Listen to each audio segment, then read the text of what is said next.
Good afternoon, everyone. This is Henry. As we get into tonight's video review, what a remarkable day. It's kind of the only thing you can say, at least as you get started with this review. It is not every day that you see a 25-point range for the SPY. So again, a lot of movement today, and a lot of ways that I believe that the market may have bottomed in here.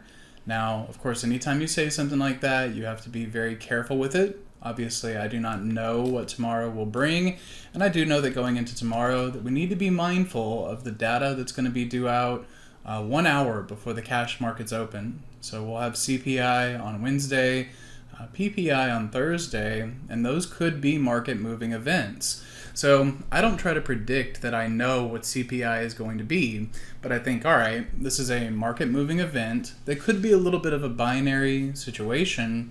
And it sets the stage for the potential of a move up if it is to trigger to the long side.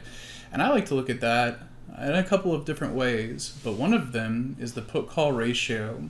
So you can see this on Friday, and then again today as the market was really selling off, that this ratio was the largest value that we've seen in quite some time. So it can always get more extreme, but you're just trying to work with the idea that everyone saw this very bearish action. And with some assumption, you have a retail crowd that has been coming out here and buying puts. Well, once everybody's loaded up on their puts, it can just add fuel to a short covering rally if one is to manifest. So be careful with that idea. Again, just giving you one take of that particular market. A few other things that I like in here. You'll notice that the SPY made the 1272 extension of the previous low to high. Moves tend to terminate at extensions of previous swings, so that is one thing that we've got to keep in mind. And then finally coming over and taking a look at the Qs, where I like using these on a weekly 10. Moving averages are kind of a dime a dozen, and you'll find those that you like as you pursue charting. But this is one that I like. You can see that it came down right into that level today. A decent wick to recover. We'll see how it closes out the week, but you can see that's back inside Friday's range. A very respectable wick. And if that data can get the markets rebounding a little bit, we could be back into a buy mode. So if that is what's going to unfold, I just wanted to bring you an idea here through DoorDash. Now, again, I think there's a lot to be said for, one, being willing to be in cash, and ultimately, two, making sure that you know yourself. Because if you are a little less risk tolerant and you'd like to preserve capital right here, I don't think there's anything wrong with holding on to cash. But if you are more risk tolerant, I bring this one to you because we have a high compression squeeze. In almost every one of these videos, I focus on daily squeezes because they tend to be a good swing-based time frame.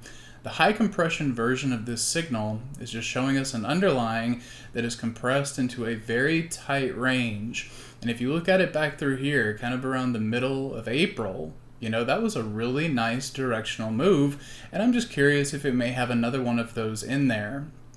So as far as the way to play it, I believe that going with a little bit further dated out of the money call options is your best way to do it.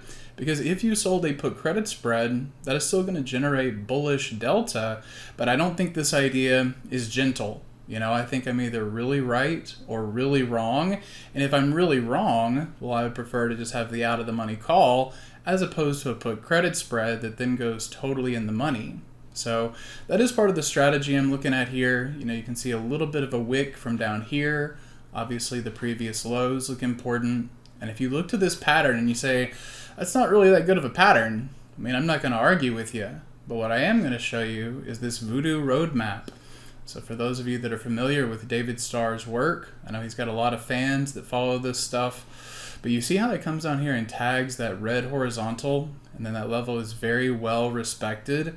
That tends to be an important area of support, an area where if this does continue to provide support, you could be looking for the red horizontal overhead, and that comes in around 206. So, don't bet the farm on it. Don't think that this is the best idea I've ever brought you. But if you can see the squeeze kind of get up here a little bit above the trend line, I think it might be a spot to make some cash over the next couple of weeks, and I wanted to bring it to your consideration. So I appreciate your time and attention. I hope you find the review helpful. Have a great rest of your night. We'll be back over on Simpler Trading. We're going to dive into these ideas a little bit deeper. Hey traders, this is Henry with simplertrading.com. I wanted to thank you for watching today's video. I hope you found it helpful. And if so, be sure to click the like and subscribe buttons down below. If you would like to also see me putting these ideas into action and trading my own account live in front of you, be sure to sign up at simplertrading.com, and I hope to see you in the chat room sometime soon.